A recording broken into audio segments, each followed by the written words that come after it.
खोर्धा जिला भुवनेश्वर अंतर्गत सालियासाही बस्ती में संजय कटायत व्यक्ति जनक दीर्घ दिन हेब मलद्वार कर्कट जनित रोग में पीड़ित अच्छा डाक्तखाना डाक्तर द्वारा अस्त्रोपचार हो किट ब्याग माध्यम मल निष्कासन करा जाउअछि। मल निष्कासन निमंते एही किट ब्यागटी बाहर किणवा पड़ुछि एवं तार मूल्य सप्ताह को 1700 टंका आसुछि। संजय कटायत व्यक्ति जनक अत्यंत गरीब परिवार होइतबा हेतु सप्ताह को 1700 टंका खर्च करि पारु नाहंती। तांको पत्नी मध्य एबे बाहर काम करी किछि अर्थ उपार्जन करूछंती। तांकर पत्नी टंकारे तांकर परिवार चलिबा असंभव होई पड़ुछि। से पुणी सप्ताह को चिकित्सा पई 1700 टंका पाइबे बा केउठु। खबर पाई तांको पाखरे श्रीराम सेवा संगठन भाई भौणी माने पहुंची तांको सहयोगर हाथ बढ़ाइथिले। एभली दुखद खबर पाई श्रीराम सेवा संगठन ओडिशार राज्य अध्यक्ष कृतिबास पंडा एवं खोर्धा जिलार अध्यक्षा स्निग्धा भंजा प्रथमे आलोचना करथिले एवं संगठन सहित जड़ित थिबा समस्त भाई भौणी मानकर परामर्श नै सेही परिवार को सहयोगर हाथ बढ़ाइबाको निष्पत्ति नेले।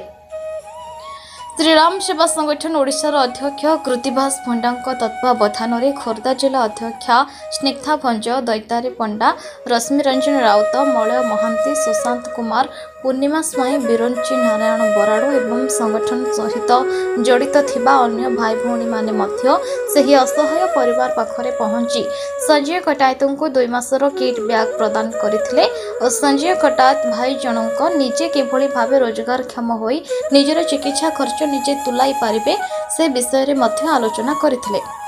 श्रीराम सेवा संगठन ओडिशा रे जड़ित थिबा समस्त भाई भौणी मानकर परामर्श अनुसार संजय को कौनसी एक व्यापार आरंभ करबा पई परामर्श देथिले और एथिपई आवश्यक समस्त अर्थ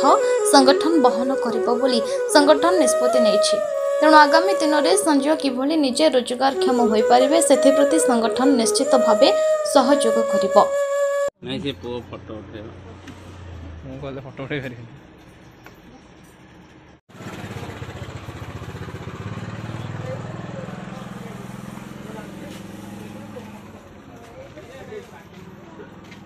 गाड़ी आसी परिबो सेठी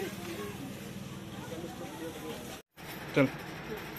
जय जगन्नाथ, जय श्रीराम। श्रीराम सेवा संगठन तरफ समस्त धन्यवाद जनाऊँ जहाँ आम भाई मैंने आम जो मुख्य अच्छा कृतिबास पंडा से भी काली आसिक फेरिकी जाइछंती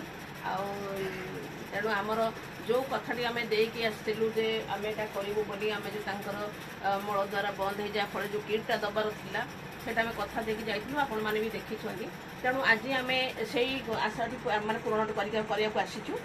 तो आम तो बेसी देना तो 2 मास 2.5 मास देदेचु से करूँ कलापर आम देखू तर सुविधाटा कौटी कले ठीक बाटे आसीपर से आम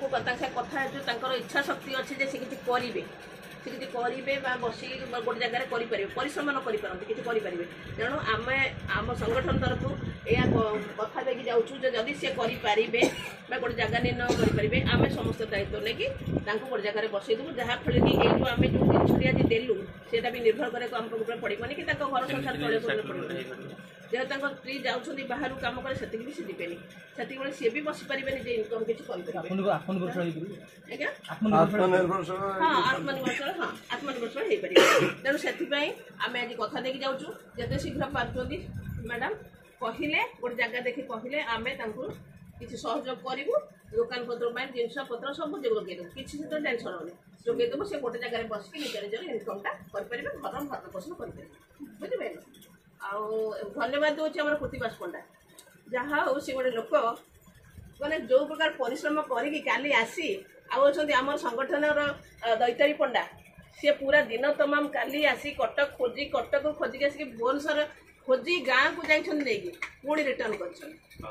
बहुत बहुत बहुत धन्यवाद